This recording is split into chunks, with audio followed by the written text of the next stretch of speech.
Hey everybody, my name is allyjeanpack, and today I'm going to talk about why tax and tariffs matter, especially from a small business perspective. Let's jump right into it. So, tariffs are a principle of macroeconomics. So you can see from this diagram that I have just a simple demand curve, a simple supply curve, and I have this section highlighted. That is considered the surplus area of this diagram.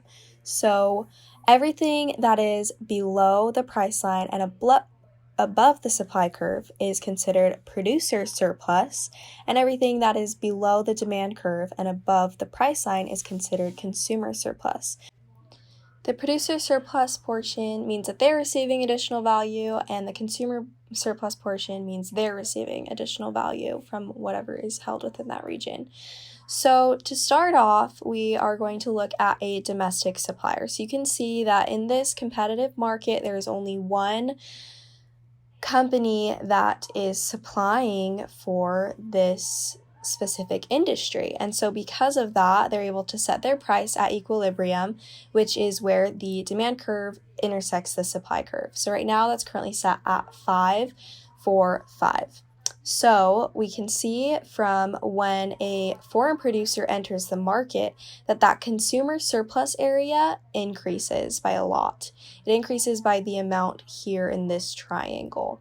And so because of that, you have your domestic supplier who is going to have to compete with this other company that is a foreign producer, foreign supplier, and they're going to lose a lot of value because their surplus area is decreased because of the competitive pricing strategy of the foreign producer. So one strategy that they could use to increase the value that they're receiving is to have a tariff imposed. So normally they'd go to a government to impose a tariff, and from there basically compete more with this foreign producer.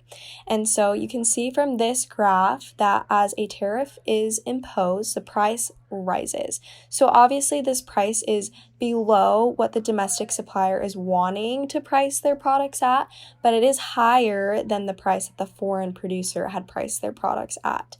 So at the end of the day, whereas before the domestic supplier was only supplying 2 of the items to 2 customers, they can now supply up to 4 items for 4 customers, and then the foreign producer takes over and supplies the rest of the items to the remaining customers.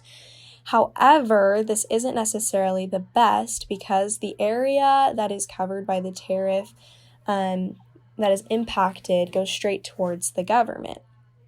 So all of that money goes towards the government, which means that the domestic supplier and the foreign supplier are both impacted by that cost. Then you also have the value of the additional consumers that would have purchased a product at the price line of the foreign producer who are now not willing to purchase the product at the current price level.